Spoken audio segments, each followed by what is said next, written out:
pinakabagong Korean store, and self-service ramyun bar dito sa Bacolod. Excited na ba kayong malaman kung saan ito? Let's go! Ngayong araw, ang ating travel and food destination ay dito lang matatagpuan, malapit sa LCC Bacolod. Welcome to Ramyun Go!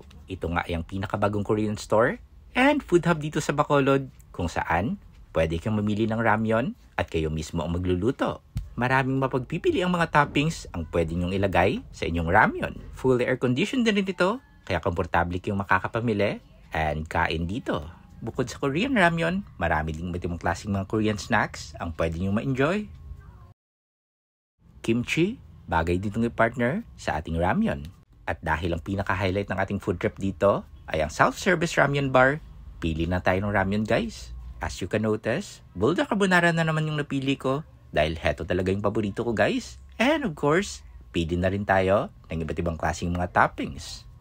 Samahan na rin natin itong cheese. Pagkatapos makapili ng ramyun and toppings, punta na tayo dito sa kanilang cooking station.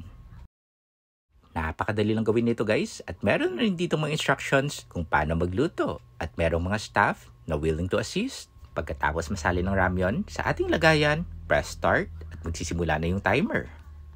Ganun lang kadali at simple. At kapag kumulo na, halu-haluin lang natin ng konti para maluto din yung mga toppings guys. Merong Hello Kitty and Star. At pagkatapos ng timer, luto na yun guys. Dahil stir fry ito, drain lang natin yung tubig at ilagay ang mga seasonings. Tips, para hindi masyadong maanghang, kalahati ng liquid seasonings lang yung ilagay nyo para mas creamy and cheesy. Magdagdag din tayo ng cheese. Meron din dito mga ice cups at maraming mapagpipiliang mga trending Korean drinks. Heto na guys, simulan na natin ang Korean ramyun food trip. For our drinks, heto yung napili ko, green grape ice talk. Napakasarap tingnan ng ating ramyun. At yung cheese, nagmelt na. Halu-haluin lang natin konti guys. Unang subo, ayun, napakasarap dahil ako mismo ang nagluto.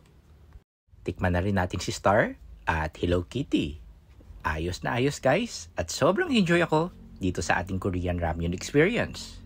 Kung gusto nyo ng masayang bonding kasama ang buong pamilya at buong barkada, bakit hindi nyo subukan ang self-service ramyun bar dito sa Ramyun Go? For sure, mag-e-enjoy kayo dito sa sarap ng ramyun at iba pang mga Korean snacks. And for our dessert, meron din ditong iba't ibang klaseng mga nagsasarapang Korean ice cream. For special occasions and events, merong function room sa kanilang second floor at pwede pa kayong mag-KTV. Excited na ka mo mag-Ramyun Go? And this is Destination till my next food and travel destination.